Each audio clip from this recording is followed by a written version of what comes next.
அஸ்ஸலாமு அலைக்கும். Welcome to my channel. பசியாரலாம் வாங்க. நம்ம சேனலை இது வரைக்கும் சப்ஸ்கிரைப் பண்ணாதவங்க சப்ஸ்கிரைப் பண்ணிக்கோங்க. பெல் ஐக்கானை தட்டி வச்சுக்கோங்க. அப்போ தான் நம்ம போடக்கூடிய வீடியோஸ் உங்களுக்கு நோட்டிஃபிகேஷனாக வரும். பசியாரலாம் வாங்க. நம்ம இன்றைக்கி எண்ணெயில்லா லட்டு எப்படி தயாரிக்க போகிறோம் பார்க்குறோம். ஒரு கப்பு அதுக்கு கடலை மாவு எடுத்துக்கோங்க. ஒரு கப்பு கடலை மாவை எடுத்துக்கிட்டு அதில் தேவையான அளவு தண்ணி ஊற்றி நல்லா கரைச்சிக்கங்க. கட்டி இல்லாமல் தோசை மாவு பதத்துக்கு கரைச்சிக்கங்க. கட்டி இல்லாமல் தோசை மாவு பதத்துக்கு இப்படி கரைச்சிக்கிட்டு நல்லா கரைச்சி எடுத்துக்கங்க. ரொம்ப தண்ணி ஊற்றிடாதீங்க. தோசை மாவு பதத்துக்கு இருந்தால் போதும். ரொம்ப கெட்டியாகவும் வேணாம். இப்போ ஒரு குக்கரில் 1 டம்ளர் இல்லை 1.5 டம்ளர் தண்ணி ஊற்றிக்கங்க. அதுக்குள்ளே ஒரு ஸ்டாண்டு வச்சுக்கோங்க. ஸ்டாண்டு வச்சுட்டு அதுக்கு ஏற்ற மாதிரி ஒரு தட்டில் நெய் ஊற்றி நல்லா எல்லா இடமும் தட்டில் தடவிக்கங்க. தட்டில் நெய்யை ஊற்றி நல்லா தடவிட்டு நம்ம கரைச்சி வச்சுருக்க கடலை மாவை அந்த தட்டில் ஊற்றிடுவோம். ஊற்றி குக்கருக்குள்ளே கவனமாக வைங்க. குக்கருக்குள்ளே கவனமாக வச்சுட்டு நம்ம ஸ்டவ் ஆன் பண்ணி குக்கரை மூடி போட்டு மூடிக்கிடுவோம். இப்போது குக்கருக்கு விசிலை போட்டு வச்சுருவோம். நல்லா வேகமாக குக்கர் இருக்கட்டும். 2 விசில் வரட்டும். அடுப்பு வேகமாக இருக்கட்டும். 2 விசில் நல்லா குக்கரில் வந்தவுடனே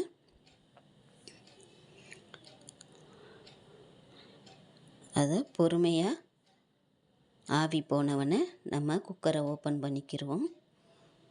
இப்போது நம்ம மாவு கடலை மாவு வெந்துருச்சு. அதை எடுத்து ஆற வச்சுக்கிடுவோம். கவனமாக எடுங்க.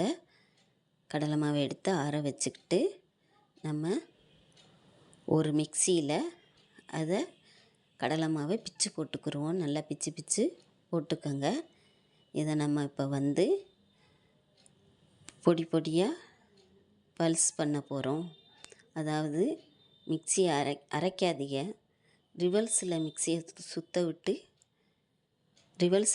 சுற்ற விட்டு பல்ஸ் பண்ணிக்கோங்க. பொடி பண்ணிக்கோங்க நல்லா. அப்போ நம்மளுக்கு பூந்தி பதத்தில் வந்துடும். நமக்கு எண்ணெயில் பொரிக்காமலே பூந்தி பதத்துக்கு வந்துடும். இப்போது இது மாதிரி உதிரி உதிரியாக வந்துருச்சு பாருங்கள்.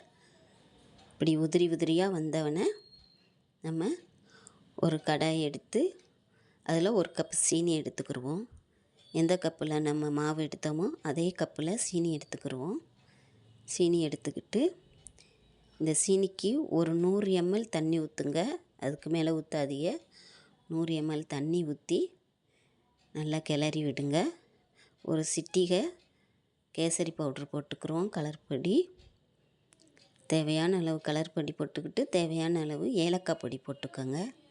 ஏலக்காய் பொடி போட்டுக்கிட்டு நல்லா வேகமாக கேஸ் அடுப்பை வேகமாக வச்சு நல்லா கொதிக்க விடுங்க.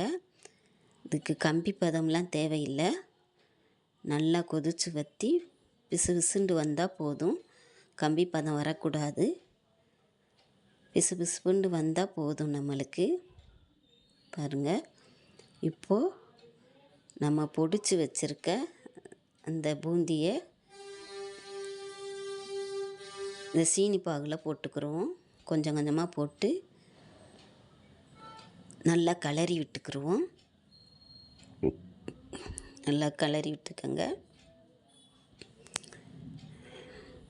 நல்லா கிளறி வரும்போது நம்ம முந்திரியும் பாதாமும் பொடி பண்ணி வச்சுருக்கோம். இந்த முந்திரியும் பாதாமையும் பொடி பண்ணி வச்சுருக்கோம். அதை சேர்த்துக்கிடுவோம். சேர்த்துக்கிட்டு நல்லா கிளறிடுவோம்.